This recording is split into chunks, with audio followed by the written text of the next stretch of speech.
Hello, ഇന്ന് fresh ഓല മീൻ കിട്ടിയിട്ടുണ്ട്. തിക്ക് ഗ്രേവിയുള്ള ഒരു കറിയുടെ റെസിപ്പി നോക്കാം. അതിനായി ഒരു ചീനച്ചട്ടിയിലേക്ക് വെളിച്ചെണ്ണ, കടുക്, ഉലുവ, സവാള, ഇഞ്ചി, വെളുത്തുള്ളി, പച്ചമുളക്, തക്കാളി അരച്ചാണ് ചേർക്കുന്നത്. തക്കാളിയും കറിവേപ്പിലയും ചേർത്ത് നന്നായി വഴറ്റിയെടുക്കാം.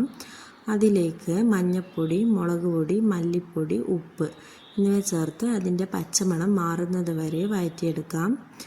അതിലേക്ക് വാളംപുളിയുടെ നീരും ആവശ്യത്തിനുള്ള വെള്ളവും ചേർത്ത് തിളപ്പിച്ചെടുക്കാം. നന്നായി തിളച്ചതിന് ശേഷം മീൻ കഷ്ണങ്ങളിട്ട് അടച്ച് വെച്ച് വേവിക്കാം. മീനൊക്കെ വെന്ത് കറി നല്ല കുറുകിയ പരിവാകുമ്പോഴത്തേക്ക് അതിലേക്ക് വെളിച്ചെണ്ണയും കറിവേപ്പിലയും ചേർത്താൽ നമ്മളുടെ കറി ഇവിടെ തയ്യാറായി. ഇത് ചോറിൻ്റെ കൂടെയും ചപ്പാത്തീൻ്റെ കൂടെയൊക്കെ നല്ല കോമ്പിനേഷനാണ്. നമ്മളിവിടെ ചപ്പാത്തീൻ്റെ ഒപ്പമാണ് ഈ കറി കഴിക്കുന്നത്.